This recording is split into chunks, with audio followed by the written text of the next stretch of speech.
అంటే ఇది అందరూ తెలుగు వాళ్ళే నటించాలి. దీనిలో ఎటొచ్చి కామెడీ సినిమాలు అనగానే మనకు ఒక దురభిప్రాయం ఏంటంటే లీడ్ యాక్టర్ కామెడీ చేయాలి అంటే ప్రతి హావభావాల్లోనూ దానిలో విపరీతంగా హాస్యం పలికించే ప్రయత్నం చేయడం అనేది జరుగుతుంటుంది. ఇది అలా కాదు, నువ్వు నీ పాత్రని పోషించాలి. ఆ పాత్రలో నువ్వు చేసే నువ్వు అభాస్ పాలే విధానానికి, నువ్వు చేసే అవకతవకలకి నాకు నవ్వు రావాలి.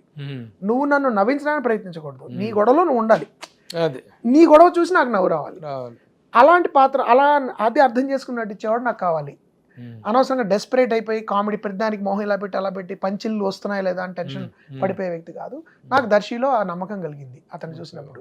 నేను డైరెక్ట్ చేసినప్పుడు కూడా నాకు చాలా చాలా ఎక్సైటింగ్ అనిపించింది. ఎందుకంటే ఎక్కడా కూడా తను సార్ కామెడీ పలుకుతుందా కామెడీ. ఎందుకంటే జమాజెట్టి లాంటి పక్కన నటులు ఉన్నారు, ఒక పక్కన వెన్నెల కిషోర్, హర్ష, భరణి గారు, శ్రీనివాస అవసరాల, వీళ్ళందరి మధ్యలో ఉన్నప్పుడు ఒక కాంప్లెక్స్ రావచ్చు, ఏంటి నేను ఇంకా చేయాలేమో అని. అలాంటిదేం లేకుండా చాలా కాన్ఫిడెంట్గా, ముఖ్యంగా మేము 65 రోజులు సినిమా షూటింగ్ జరిగితే 64 రోజులు ఉన్నాడు దర్శి సినిమాలో షూట్లో. అంటే తన భుజస్కంధాల మీద తను మోసే సినిమా ఇది. అలాంటి బాధ్యత తీసుకున్న తర్వాత కూడా చాలా సమర్థవంతంగా అతను నటించాడు.